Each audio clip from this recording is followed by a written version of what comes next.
அஸ்ஸலாமு அலைக்கும் வரஹ்மத்துல்லாஹி. தமிழ் பயான் 100 ஃபேக்ட்ஸ் சேனலுக்கு உங்களை வரவேற்கிறோம். யோசிச்சு பாருங்க, ஆணவம் ஒரு மனுஷனை எந்த எல்லைக்கு வேணாலும் கொண்டு போகும் இல்லையா? ஒருத்தனோட அகங்காரம் வானத்துக்கே சவால் விடுற அளவுக்கு உயர்ந்தா அதோட முடிவு என்னவா இருக்கும்? வாங்க, நாம இன்னைக்கு வரலாற்றோட பக்கங்களை புரட்டி அப்படிப்பட்ட ஒரு கதையை தான் ஆழமா பார்க்க போறோம். இது யாருடைய வார்த்தைகள் தெரியுமா? ஃபிரௌன் என்ற மன்னனின் வார்த்தைகள். அவன் தன்னை தானே கடவுள்னு பகிரங்கமா அறிவிச்சான். தன்னோட சக்திக்கு அளவே இல்ல, அது என்னைக்கும் அழியாதுன்னு இருமா போட நம்பினான். ஆனா இது வெறும் ஒரு மன்னனோட கதை இல்ல. சொல்லப்போனா இது உலக அதிகாரத்துக்கும் உண்மையான இறை நம்பிக்கைக்கும் நடுவுல நடந்த ஒரு மாபெரும் போராட்டத்தோட வரலாறு. பொதுவா ஒரு ராஜாவோட பெருமை என்ன? அவரோட நாட்டு மக்களை சந்தோஷமா வச்சுக்கிறது தானே. ஆனா இந்த ஃபிரௌனோட ஆட்சியின் அடையாளம் அது கிடையாது. அவனோட அடையாளம் பனி இஸ்ரவேல் மக்களுக்கு எதிரா அவன் செஞ்ச கொடூரமான ஒடுக்குமுறை தான். அவன் பனி இஸ்ரவேல் மக்களை அடிமைகளா நடத்தினான். அது மட்டும் பத்தாதுனே அவங்களோட வம்சத்தையே அழிக்கணும்னு ஒரு பயங்கரமான உத்தரவு போட்டான். என்ன தெரியுமா அது?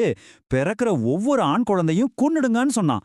யோசிச்சு பாருங்க, அந்த நாட்டுல எவ்வளவு பயமும் துக்கமும் இருளா சூழ்ந்திருக்கும். இந்த மாதிரி ஒரு சூழல தான் அவன் கொஞ்சம் கூட கூச்சமே இல்லாம நான் தான் உங்க எல்லாரையும் விட பெரிய கடவுள்னு மார்த்தட்டினான். அவனோட அதிகாரம் அசைக்க முடியாததுன்னு நினைச்சான். சரி, இந்த மாதிரி இருள் சூழ்ந்த நேரத்துல தான் ஒரு நம்பிக்கை வெளிச்சம் வருது. அந்த ஆணவத்துக்கு ஒரு நேரடி எச்சரிக்கையா அல்லாஹ் நபி மூசா அலைஹிஸ்ஸலாம் அவர்களை அனுப்புறான். இப்ப பாருங்க, களம் ரெடி ஆயிடுச்சு.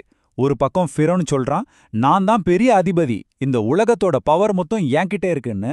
இன்னொரு பக்கம் மூசா நபி சொல்றாங்க, இல்ல, இறைவன் ஒருவன்தான், உண்மையான அதிகாரம் அல்லாஹ்வுக்கு மட்டும்தான்னு. இது சாதாரண சண்டை இல்ல, உலக சக்திக்கும் இறை சக்திக்கும் நடக்கிற ஒரு நேரடி மோதல். ஃபிரௌனுக்கு இதெல்லாம் பார்த்ததும் கோபம் வந்துருச்சு. மூசாவை எல்லார் முன்னாடியும் அசிங்கப்படுத்தணும், தன்னோட பவரை மறுபடியும் நிரூபிக்கணும்னு ஒரு பிளான் போட்டான். என்ன செஞ்சான் தெரியுமா? நாட்டிலேயே இருக்கிற பெஸ்ட் சூனியக்காரங்களை எல்லாம் கூப்பிட்டு மூசா நபிக்கு எதிரா ஒரு பெரிய போட்டிக்கு ஏற்பாடு செஞ்சான். ஒரு நிமிஷம் அந்த சீனை உங்க மனசுல கொண்டு வாங்க. ஒரு பெரிய மைதானம், சுத்தி மக்கள் கூட்டம். சூனியக்காரங்க அவங்க கையில இருந்த கயிறு, தடி எல்லாத்தையும் கீழே போடுறாங்க. அடுத்த செகண்ட் அது எல்லாமே பாம்பா மாதிரி நெளிய ஆரம்பிக்குது. பார்க்கறவங்களுக்கெல்லாம் ஒரே ஆச்சரியம், பயம். ஆனா மூசா நபி ரொம்ப அமைதியா அல்லாவோட கட்டளைப்படி தன்னோட கைத்தடியை கீழே போட்டாங்க. அவ்வளவுதான், அது ஒரு பெரிய மலைப்பாம்பா மாறி அந்த சூனியக்காரங்களோட அத்தனை மாயப்பாம்புகளையும் அப்படியே ஒண்ணு விடாம முழுங்கிடுச்சு. இங்கதான் ஒரு பெரிய ட்விஸ்ட் நடக்குது.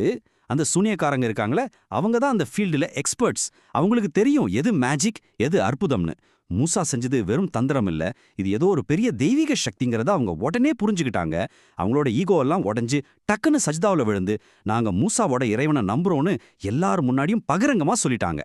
இவ்ளோ பெரிய அற்புதம் கண்ணு முன்னாடியே நடந்திருக்கு. தன்னோட சொந்த ஆளுங்களே மனசு மாறிட்டாங்க. இதெல்லாம் பார்த்த பிறகாவது ஃபிரௌன் திருந்திருக்கலாம் இல்லையா? ஆனா இல்ல. அவனோட ஆணவம் அவன் கண்ணை முழுசா மறைச்சிடுச்சு. அது அவனை கடைசியில அழிவுக்கே நேரா கூட்டிட்டு போச்சு. அல்லாவோட உத்தரவுப்படி மூசா நபி பனி இஸ்ரேல் மக்களை கூட்டிக்கிட்டு எகிப்தை விட்டு கிளம்புறாங்க. இந்த விஷயம் ஃபிரௌனுக்கு தெரிஞ்சதும் அவனுக்கு பயங்கர கோவம். ஒரு பெரிய படையோட அவங்கள துரத்திக்கிட்டு செங்கடல் வரைக்கும் போறான். இப்ப சிச்சுவேஷனை பாருங்க. முன்னாடி கடல், பின்னாடி ஃபிரௌனோட படை. அவ்வளவுதான், மாட்டிக்கிட்டோன்னு மக்கள் பயப்படுறாங்க. அப்போதான் அல்லாவோட கட்டளை வருது. மூசா நபி தன் கைத்தடியால கடல்ல அடிச்சதும் கடல் ரெண்டா பிளந்து ஒரு காஞ்ச பாதை உருவாகுது. நம்ப முடியுதா? அந்த வழியா இஸ்ரவேலர்கள் தப்பிச்சு போறாங்க. ஆனா ஆணவத்தோட ஃபிரௌனும் அவன் படையும் அதே பாதையில உள்ள நுழைறாங்க. அப்போ அந்த பிளந்த கடல் மறுபடியும் ஒன்னு சேர்ந்து அவங்க எல்லாரையும் மூழ்கடிச்சிடுச்சு. அவனோட கதை அங்கேயே முடிஞ்சது. இங்க ஒரு முக்கியமான விஷயத்த கவனிச்சிங்களா? எந்த கடல் நல்லவங்களை காப்பாற்றுறதுக்கு ஒரு வழியா மாறுச்சோ அதே கடல் தான் ஆணவக்காரங்களுக்கு ஒரு கல்லறையா மாறுச்சு.